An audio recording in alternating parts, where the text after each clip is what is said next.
Aisteoirí, well, tá sun diantanis, agus neadar conas mar bhí ihe de híine agus saharan in áras na Gael I Gilburn, ach seohanis písa beag das, Jingle Bang Jangle. But journeyman gawain luath agus láidir, a orla sí céirde I bhara sa dró, a láidir lá ebre ó searta go cearta, spalú for the move sé an chrú I leon. Gonna jingle bang jangle, bang jingle bang jangle, gonna jingle bang jangle, bang jingle hi ho. Ciab míle fáiltear ó go baile bréana bhunreacht bheití. Ní rath rúm ag dreathad a bhuair. Séan chuí hála sé bhunreacht bheití. Ní rath rúm ag grosad a bhuair. Chuna níor na rá a bhunreacht bheití. Nach bhfuil fáilte go trúm a bhuair. Ó tá na mór a fáiltear ó a bhunreacht, ach sé chuí hála sé. An pianos nó nach mín fáilte ag muir a bhhainreacht na húthil. É a rósú ar bhéir bhunreacht. Mar a chuil méid eileach go loch dearg. Loch dearg? Tá loch dearg an bealach sin. Agus má chágan túnis bheith geá má a mór chur a dhéta go ar grían faoi. Ar a tá thuirsear sar túl, ba mit a fanachtain se go maidin. Jingle Bang Jangle, Áine Ní Ghlinn, conas mar bhí in áras na Gael. Díal ar fad, bhí anna dhear seachtainna go dói gachéine ag muinter na hÉireann atá I Londain, atá gobar Londain, agus ag lucht dram na drámaí héin. Bhí na drámaí héin go húnta ar fad, léirú, aisteoireacht, gachanod go díal ar fad. Ina nóin gribh anna chuid decreachtaí ann, agus bíon decreachtaí go ní ann nuair an drama ar leir. Atmosfér bhí ann Áine. Bhí atmosfér úntachán agus ag an amceanna atmosfér aneisteach, mar ní dóilm gur hiig lucht áras na Gael cecho más a bheith na drámaí. Is dóilm gráidir a súlar ó ag an amatéireach le beidir cúpla 200 watt light bulbs. Níor hiigeidir cecho gaidir múlas tá an dágrúpa seo Aisteoirí Bhréanainn agus Aisteoirí Bulfin. So cad a dhéanaidir ab níl an stáit sin áras na Gael I Gilburn na níl. Níl a bhain ach seomra mór fullh ach de hiúil bert nó trúr nó sílim cethir as Aisteoirí Bhréanainn agus bert nó trúr as Aisteoirí Bulfin isteachán deir daoin. Hiúil isteach I seomra mór fullh. Chaidir gála I gobarán I crocha saoilse, thugad ar stáitse, ionidir gachanród thugad ar setán agus iad a híine hiúil an luchfiachna isteach in Áirclann. Agus ní sétá. Cecho difriúil is a bhí an seomra héin. Áirclann garamúil a bhí ann ag a deire agus ní drámaí amatéiricha a chuig ar stáiteach, drámaí garamúla. Ach cén sais a bhí sluchféachna? Well, sin rud eile bhí... Imercaig ar fad nó? Imercaig ar fad nó imercaig is mó. Bhí fearmháin ann ó Yorkshire agus tána gáilna aige. Dálam sé gailge ag baile I Londain agus I Yorkshire. Agus hiig sé siúd bindanas na daine hiig gachrad.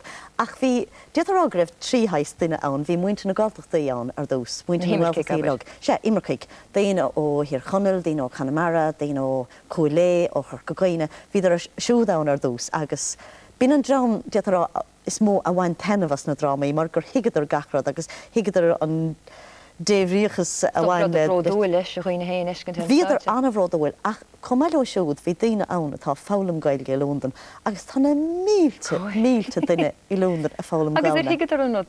Well, chuide go a hiig ach bhí ben in eice lumsa I a hahan agus níor hiig sí focail gach gá nómad fís a fáil sink ilanwahi agus íar what are they saying now agus bhí sé sinna siúil ar fegan ána. Mu sin in? Níor chuir sé stachrúm sin agus níor chuirtic sé mé. Ach ag deire an ruda dhífrig mé dé ar bhaid tenah as an drama. As an dágrama agus dúirt sé, well, I didn't understand a word, but they were great. Inis an bheith cás na Aisteoirí crua anna hidal, céntáis drama? As chun heb go ráníoch an drama san? Well, sílam go mar ráha anna cliste go dói, mar anna chuid is na daine a bhí ann, daine iad a dág baile beidir trochan bliana hen.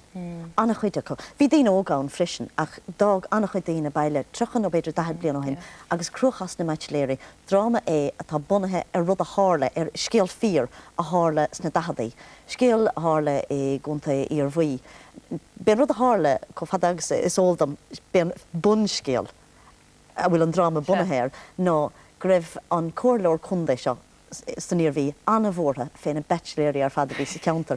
Ní ráidir a post agus bhí teach an duinecha agus bhí 5 tííochta a cos sa ceantar agus níor heistigh bhaig siúd go meach na téise ar fad folamh agus heistigh bhaig siúd. Gníon faoi rial nach meach céad ag Aisteoirí teach a chamád ach dá bósach sé. Déach sé teach a chamád. Agus bunaíag drama sin bhí dochtúir snáid, dochtúir san ospidéal áit. So buine luchféach ná na haine bheits? Fuidir anna henmh go dúas agus higadar an scéal a bhain sin drama sin. An Jingle Bang Jangle drama nua aimsré drama eisteach. Is sturn gur hiig siad an dúir for cuide ar neisteoibh.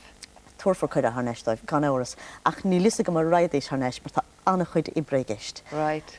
Caimi dé agantn san Áine gur maigad. Gur maigad hain. Fel rhain seachtaí ó hin agus bídóg ag obair a gíl chuide, Cúrsaí faoi fros speisialta I dteachas súil I bhí áthairt ag ceoltóirí ar bheanscoil I Mbaile Óin agus ar 9 de Lensiániad.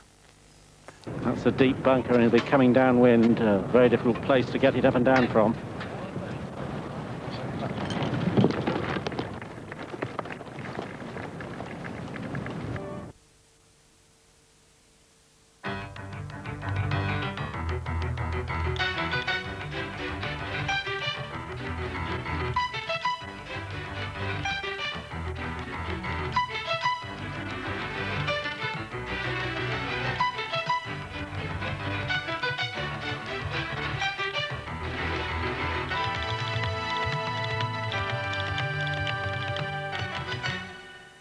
Faraor agus bhar géad fáilte chuig Cúrsaí, ar báil cuairt an uachtarán chuig an tomáil cén tar a bheith dhéanas sé, ráflí táchain an gáile hir, a chuir dús seán agus an bhunreacht go háirid alta dó agus a trí.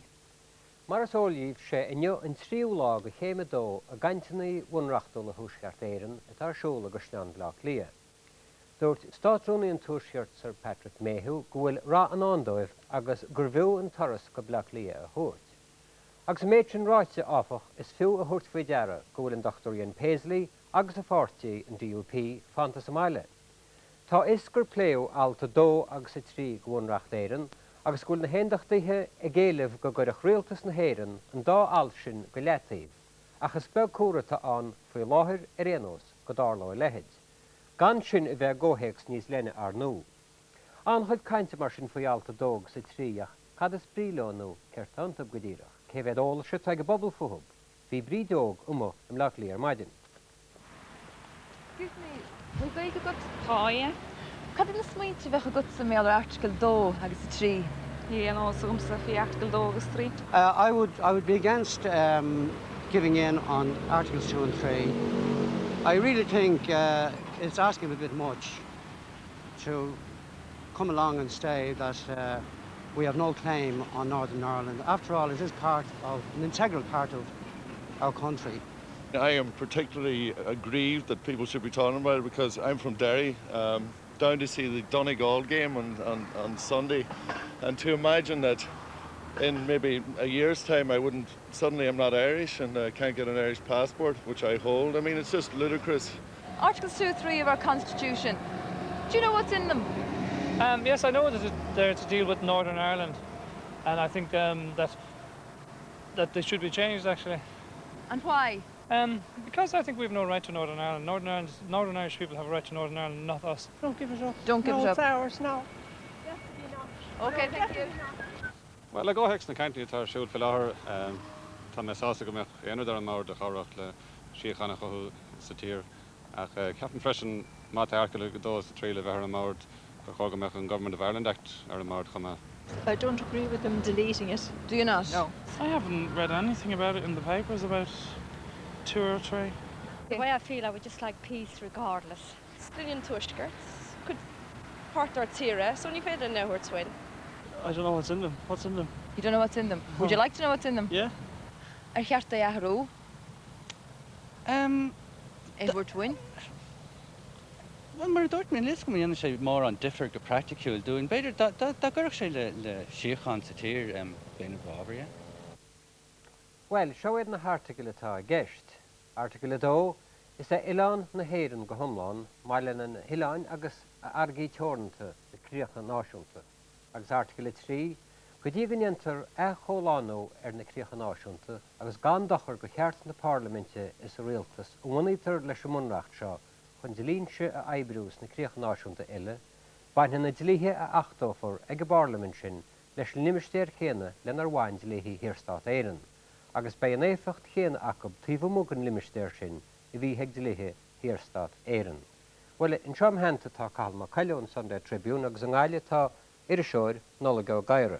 Chailta samar leat, I breanúir article a dó agus I trí mar atá faoi láthir. Cén spás unravála atá an, feic I dhéana leo? Well, is cinnte gohfuil spás an ach be se anna dhechar rud éigen a chur in áit a hásáid muintear na tíre se muintear na poblachta go hÁirithe mar má léironn na termíon an dá article a léitó amach an sin má léironn siad ar be léironn siad go rá debh gur anchumas in éman de léironn a bhí sé dead le síogam as máile nó le rudaí tebi nó rudaí nach róán nó a bhí an ar bhealach ach an náíre nach róán. Nis tá na article se anhabháid ar bhealach nach ró mar hampla an chuid gan nach bhfuil an chuid gan bhunreacht a bhaineann le ginmhile. Tá sé se anhabháid sa mar ní mór an. Chluí muid leis a béire go tamlín be gaile chahel. Tá antaí agad ar Meiriceáireacht radio agus pápéir. Cá bhfuil an territorial claim atá gceist ag éondachtaithe agus ag Iriseirí agus ag Trachtarí. Bhfuil sin é go dtíireach níl sé an dá glas an a focail territorial claim, de hasúil leis na focail áitéigen san dá article seo is linne é seo nó is le éire an méideáirithe seo. Nis níl an seo ach contas ar cá mé na dlíthe bhaim agus cén chuid gan tíar nach méise do bhaim sinna bhfuil an, níl ach contas ar chósaí mar atá siad agus mar a sáil do chuidehaine iad a bheith. An bhí cinnte nola go gaiire céird go dtíireach atá gceist nó céird bhí I gceist dear a Londaine? Maidir leis na halt sin? Se. Well nó I chéadrúd na dar lemsa gur más le an dácheán na phléile héin agus níl me a gáil an aig post nó an portatáig féislí nó enrad mar sin. Ach dear an bhunreacht héin má léantú go saléir go mbeinn na chéad tríalt leis an náisiún agus go bhfuil an gachród a sin a raig leis a stát. Agus tá sé có cilmhar a bheith caiintear alta dógus a trí agus a bheith caiintear an sprid néamh agus an mac gan a bheith látar an athir I ggóthaí ag selle. Sé sin is cuid de lúbaireacht Iriseireachta agus dearm Iriseireachta le déimlíon an ús agus an eagraíocht ar bhfuil muid caiin fé láthir san áirimh an tefod seo faoi territorial claim. Tá mí take ag an buinte go bhfuil an stair chora sa rocht go bhfuil tar a tuairt le tuiscint agus daoine is cosúla géantú leis agus tá sé solúr an termíocht a bhí ar bunig na Iriseirí ar fad le caiicí san ús go bhfuil gur muidne na himperólaigh sa gás seo mar a déartha agus gur muidne a thosaigh an rud seo. Ní féidir leat a dó agus a trí a phlé gan ar a laid an ceann eile chuir san áirimh agus tá sa láthir do sin sa bhunreacht héin sa bhéidir go bhfuil an náisiún lúte agus an stáit lúte agus má lúntú éidir a héin agus níl sé a gláin bheabhra gom. An chéad ceiste be ceart a phlé ná cad é an náisiún agus cad é an stát. Ach fanúméid níl chulaganna a hábalta mar stairí nó mar Iriseirí letse. Dáir túna dtíine caiint le brídeog mún sinir a tráidir maidin. An tríú nó leagíomh ní rasachab céir a bhí gceist fiú le dógus trí ní áirim híon go dtí cúg mar bhile sin agus tá gur fá ceisián sa tráid déing rud ceanna, ní mar sin a phléitir rudaí. Ach nuair a chuoíonn tú ar an bhallscracht ar fad atá siúla déimlíon an nós le muid a thuirta go buinte seo. Agus tá mé rá go bhfuil RTí san áirimh in sa bhallscracht sin. Nis is cosúil ghfuil daine ggéad a gathú porta dhéanamh agus lena cheartta thuirt an tuiseach nua mac rainil. Nuair a tháinig sé isteach ar a laid rúisigh sé achta néadaí go fethe ríist. Ach ní lánach an teachna seo gur coolla me daoine arátá gur duine an tír seo a chríochhéilte néadaí go fethe dó. Tá an rud ar fad dá an scéal má sa caiinte ar bhicléin agus daoine a rinne staid ag meánscoile táú agus tagann siad isteach chugainn ag tríú levéil sa choláiste an gáileh.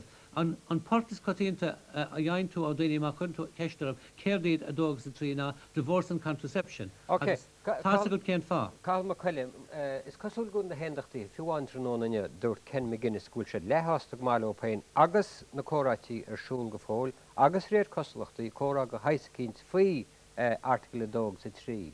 Cécha fád eile sa hiú go siad nó céir díochas siad snas? Well, na hÉireann éifigúla. Well, sin thuras táhachtaí ó hÉireann éifigúla ó hÉireann ar bit ar na caiinteanna seam le lia nach bhfuil éon dáta socrathe don na céad chruinniú den na chógáil angla éireannach. Ní a chógáil an ó bhí eibran se caite be ceart de chógáil a bheith arsúil i míúil ní éon dáta socrathe. Well, bhí loidraán ar Ulster News tróna nniu go méidir go bhfuil scéal a fáite go bhfuil an cruinniú go na chógáil angla éireannach le chu ar athó. Bhfuil sa tá fao sin? Ní le sagam ach tá sagam go blachlí agus Londain in láirte na chéile a réir leis a grinneú seo idir Albert Reynolds agus John Major de híine hocrú agus chuile hans gur phléadar na deachreachtaí bhí arsúil agus a pléir fe chuigúir a chluig a réir gan éon gan éon réiteachta maidir leis a géad chruinehile. Ok, nola go tapéis, breanúach rúd, cén torabhés ar na córátí seo im lá clia agus in sin ar géad chéime le céime bhrí trí ar na cainte na bunreachtóla seo. Well, ní hírim sé go méid mór an tora, má leanta gáú na gceistena nach iad na ceistena bonústacha iad. Lú mé rih sin an rud seo faoi bheith tromíocht a dóg sa trí gan lúgar be bunreacht na hÉireann a bhí gceist. Nis ní léon bunreacht sa bhreatain, sin ceist bháin nach bhfuil áirithe. An dar rud agus feiceim ganúirt Ken McGuinness tráthnóna faoin democratic deficit in sa tuisgurt. Is fada a thóg sé ar a adháil go raibh lehead ann, ach fiú dámeach na héintachtóirí sásta socrú dhéanamh sa tuisgurt. Níl an cóg sin acab, níl an nach chuid den riocht aontathe dar leob héin. Ceir go leor níl seach chuid gon chóra freisin nolig gur mágad faoíochttasteach gáile, cáilma chaile gur mágad a freisin in seo. Sna míoní táach roin tá muid asúla referen a bháin ar a laiad, agus beidir altáchan ach an gáile hir tá súla an fabal díri ar chaimhlinn atá bhád níos goire go bhhaile. Gur ar an Irish Press ar maidin tá sim léirithe ag an air máide gégan cuin a job an commissionéire senior.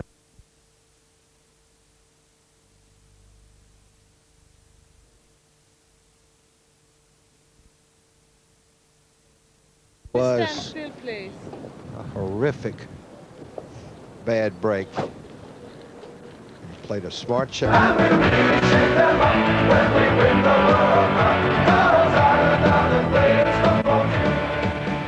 Olé, olé, olé, an tóran a bhí a méil phobal na hÉireann chear blianahin. Agus muid tóirtaia ar Meiriceá líanaí bé ó an gailge le ceolaigh na slúití. Jinne seán a hénigam faoin gomórta sa reachtalú le heachtar an ór an úr, seolín go Meiriceá. Fuimid 65 iarratas ar fad, iad a fér ard caighdeán.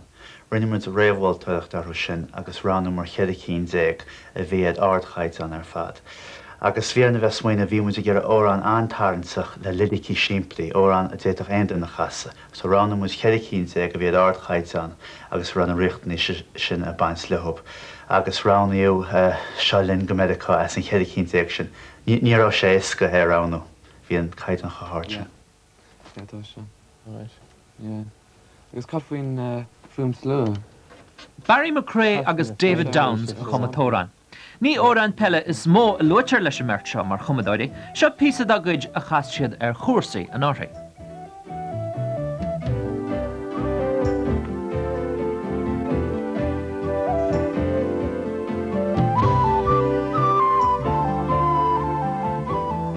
Rudtá an seo nó ghfuilmid a géirí na slúite a bheile. So táid a cant ar bhascán mór daoine.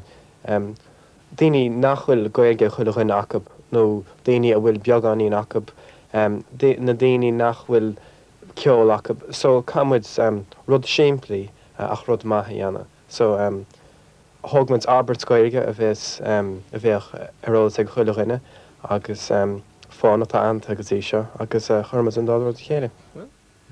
Tá siam le sort of crab banúsach agus chum choú an sint ar an riomhar do ar chéile, drums agus bass agus percussion agus sa studio an seo chumíad trín desk mascón é agus déanamíad na thuirsaí beo agus chumíad snas agus smacht ar an gclár.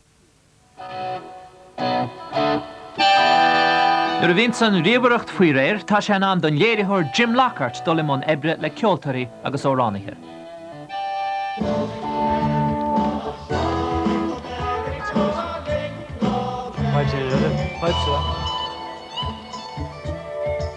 It's a bit like what we get is Seo Antro Drennan duna gona ceoltarí seisiún is cruógaí I mala clia. There's four.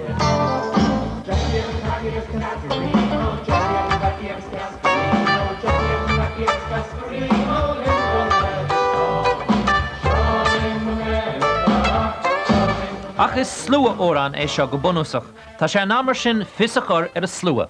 Jackie agus Baggy agus Cascarino, Jackie agus Baggy agus Cascarino, Jackie agus Baggy agus Cascarino, Lingo Meiriceá. So, is sin a ríis agus an sin cumid dul ar asca dún písa seo, yeah? Agus é sin a dhéanamh ríis, okay? Ba muid a brunna cópsaí ar an eisce chuile réalscail sa tír, agus ba fístépa le seanóid a bhuichas sin díobh féin, agus baimmu a chun scéal a thart ghfuil ó an gaeilge d'ard caighdeán agan. Meas na hórain agus na teangachaí ar fad a bheith Sála Meiriceá. Agus sin bun agus bar an scéal sinna fágur a bord na gaeilge gur an tóráin seo a dhéana agus £2,000 a bhronna in na búrteoirí go mbeadh an gaeilge le clistal Sála Meiriceá a meas teangachaí ile an domhan.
Rás ar fadagus cóháirteachas le gachéine bhí páirteach in éanamh an video san. SPB Seo Linn Bhréanainn, caighdeán bhannach mórtas ar fadagoibh.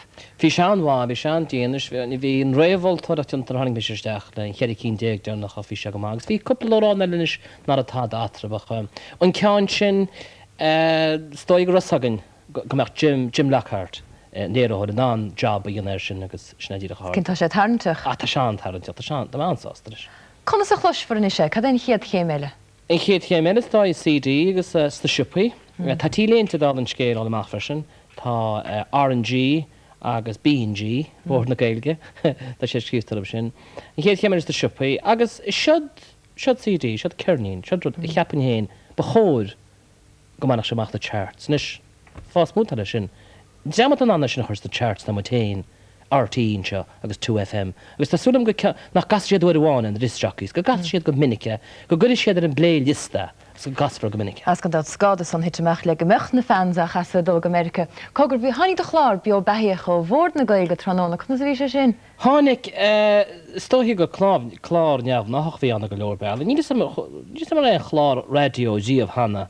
Chlár radio agus presóáid bio mar dira. Bhí an teanaán, bhí go leor daine, bhí go leor caiintúirí agan, bhí grúpa ceol éiniu mar hampla cas a ceol bio, bhí Michael Millet agus Mick Tuberdain, bhí Cynthia Warchain, Sharon Bheoláin, bhí go leor daine agan bio, bhí anspraíán agus bhí rud ar fad bio agus bhí Seán agus bhí sé cín. Rás caint le Barry agus Davis na bhúteoirí. Bhí sé sé agus bhí muide caiintlób agus bhí sé cín ar fad. An líe a chuoine me se, bhfuil sé nar fá anna a ghlachlan an cóil agus cheapmíine a choilehna sa tíir se machcha ag an tónéisisin.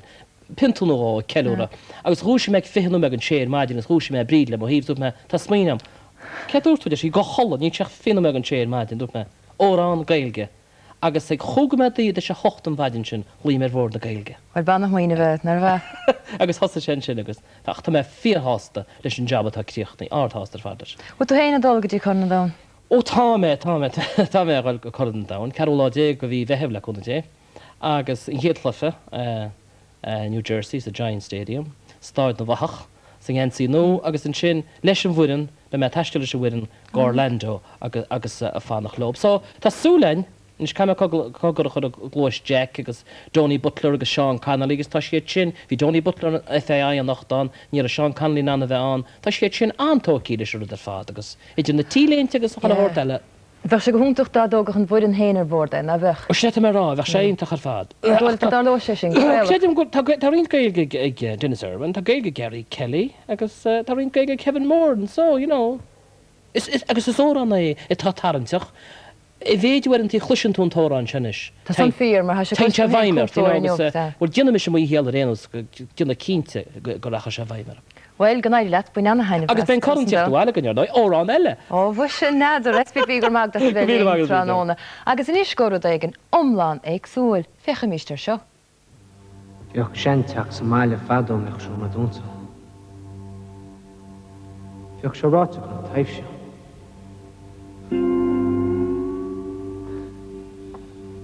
Well, ní léon taobh sin seo. Ní léon taobh sin Meiriceá. Ní bheadh fatis or le dúcha celbas teach a doris sin an leis. Ní bheadh. Ní bheadh. Normsa. Faraor nach dad.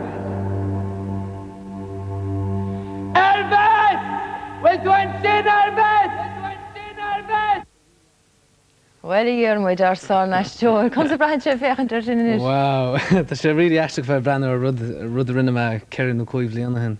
Ar be sinna chéadúir gan Tá rúig difriúil. Tá fechantar difriúil. Ar be sinna chéadúir gan inis rud éigen an delifís nóir sconán. Well, bhí me ní aglah bhí ana rihre tá mé ceappa rih sin ach binan aglah telefíse ach binan chéadúir chum píos aisteoireachtaí ana an telefís tá mé ceappa. Harris Beidir píos astrámaí agus mar sin de. Cé cos fearr leat? As fearling go mór bheith gobar ar státe mar is rud beo agus taintúachchan sin agus bíon loch féchnos de chóirach agus gachrad i deirn tú tagann sé th neiscót ón loch féchan a ríist bhfuil sigad tá sé nó macála teachtar neiscót agus bíon is go dtír chunstá gaiirí leat. Ach I gas an telefíse hat chuintear take a hen, take a dó, take a trí agus is rud mí nádúthe déta bheith fáilháis go hochtta clugar maidin agus an sin pós ag trí brathir céan raircha tú den agus céansort rud a héana bhfuil sigad. Ach bhfuil na deis an ann Aisteoirí stáitse ar na huaire? Tá me ceappa go bhfuil, tá chudbh tarna sin sem na lia go mórhar ó hebh na háclaí a láthir. Agus I gas an telefíse tá deisnaí aontachán go mórhar d'Aisteoirí le Gaeilge. Tá aber mutéin ar eciú bí mu a cuasú Aisteoirí Gaeilge an tamar fad. Agus tá annach chud deisnaí an meas an d'Aisteoirí Gaeilge. Luath héna ecu an son ach cé go bearla neirtú go meile an stáite sa drona telefíse ath do chud ibre amach. Well, fuair láthir sin nach chu bhfuil se aber just le rábhlíon an nuas obair telefíse don chud is mó tá déanta gom. Rinne me tinna chanámh drama stáitsin sin deireh fómhar se caite agus bin an chéad drama stáite gom dhéanana le blian rih sin na stáid níarna mé aon obair stáit na aon is fi se.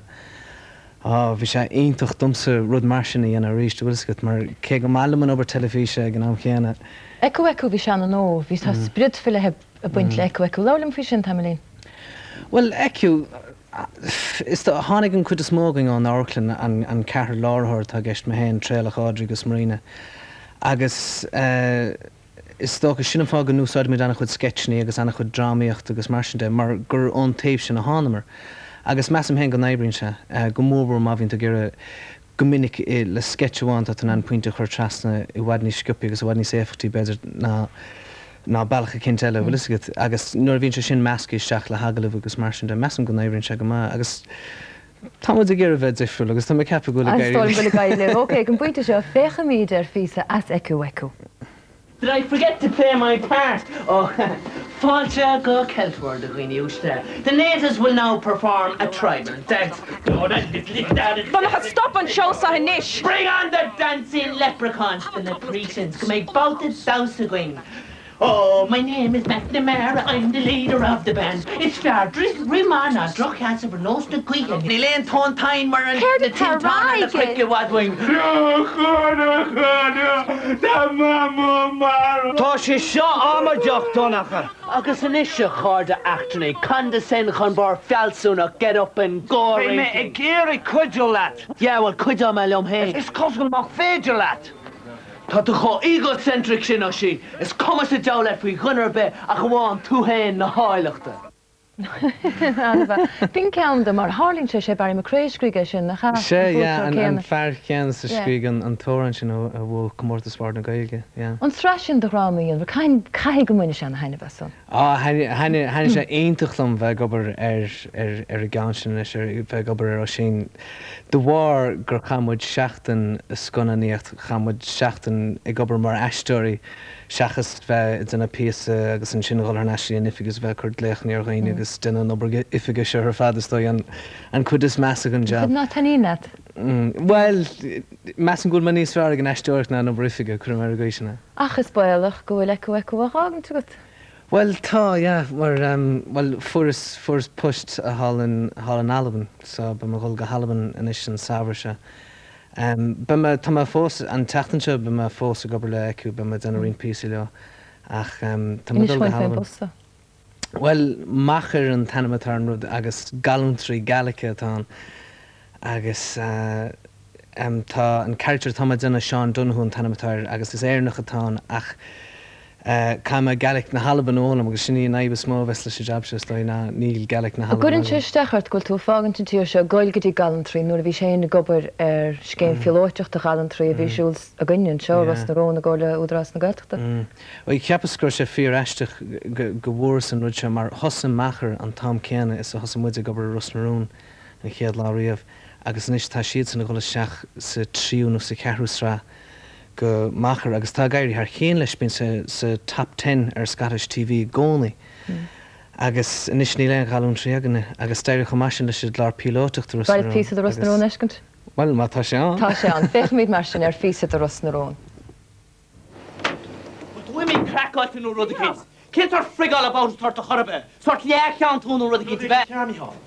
Ní rud éigen ach rudaí atá cear an seo. Tá ma géireacht a sac a horta sin. Ní rá amok. Cúirtartá? Mok, car ascadí do obair míhall. Tar ascadí do obair míhall. Kent ar friggin tanga sin, ha? Níontas ar bethe ghuilmas mar atámuid. Bhfuil Rusnarún éagsúil ó machar nó mé se?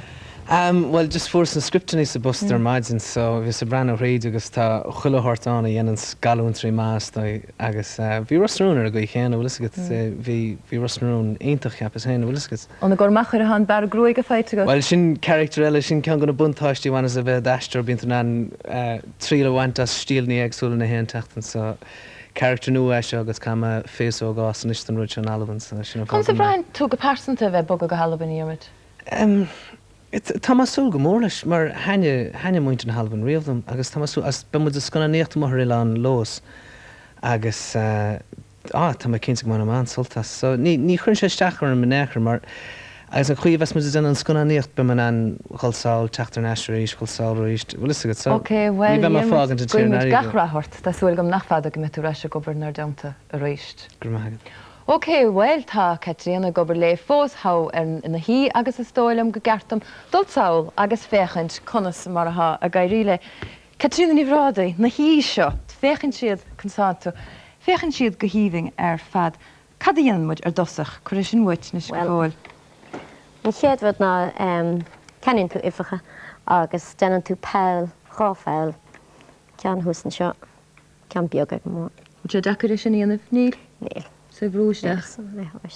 Agus cean beagání níos mó anseo. So is cuma amach reáilm tún tá beagání beag an daobh san an cuma? Is cuma. Anna bheith? Agus an sin séan tú. Conas? Mar sin? Mar sin. An obair chrúig é sin? Well, tugann sé cúpla nóméid. So leanan tuairt tírecha séide mar sin? Mar sin. So tá cean eile ré agus? Se, ceanna go man seo. Agus tá trééis dá buí a chur seo. So conas a chuirn tún dá buíir? Well, seo hiad marcarí atá go man seo dachanna éagsúla agus peacann tú pécha smíon leat. Se, agus an sin. So cén an cean mar se hantachaní ana bheith? Se, ceanna sa Anna yes. Blá tá dhéanamh an san agus? Iadach páistí ó go leor seo dhéanamh Catriona bhéteach? Agus an lár? Se dearach. Bhfuil sé níos fearr paints nó markers úsáid, cé cos fearr? Well, breathan sé go minic tá sé se rá leann agus ní bhín paintin an gramú ar an dromchalan sin. Marker eile, an duileog a bheith? An duileog se. Anna yes. Is ceanní eile? Se. Anna bheith? Agus an sin tá dá óra go man seo fechann si go deas mar imlína timppla arna. Sin gná, is sin just marker le dá óra? Se, sin éoch. Bhúil sin costasach? Tá sin an costasach. Cé méidiad beirtar seoidir? Fe ceanna go seo hart ar puntachtaú nó cháfan. Puntachta. So mairinn siad a bhd? Se, mar agus is féiletí de úsáid ar anna chuid rudí clocha popper nó éonút mar sin. As chun seanna chumar fadar an nadine? Níos. Agus an sin is féidir an bharneise chu an mór. So leanan tuairt go dtí go bhfuil siad má hosbanna tú ceann sin don Catriona tacríochna nó lechríochna. Se ceann seo tacríochna. So chuna héad goúrin tuspáinam tú chur bharneise, cén sáis bharneise chuir an tuair? Well, tá rá thug mé am gá cheanan seo ceanan se le haine ine agus gná cheanna feic agus sa teachan sin. Ok, so tuspáinam, yeah. Cean donhar. Á sé sin go háling a ceanna dahanana go híhingar. Bíte sin Bíte se saháileag agat go minic saháile. So chuntá an sin go timppla. Agus ní thugann se seo bhád le trimú an bharneise sin. Agus sin é sin mar dhéanam cogur tá ceann íomháin ha déanta híos an ságat agus tá siad fíor áling ar fad spáin me. Conas dhéanaan tú na cín seo? Brisin tú an bord as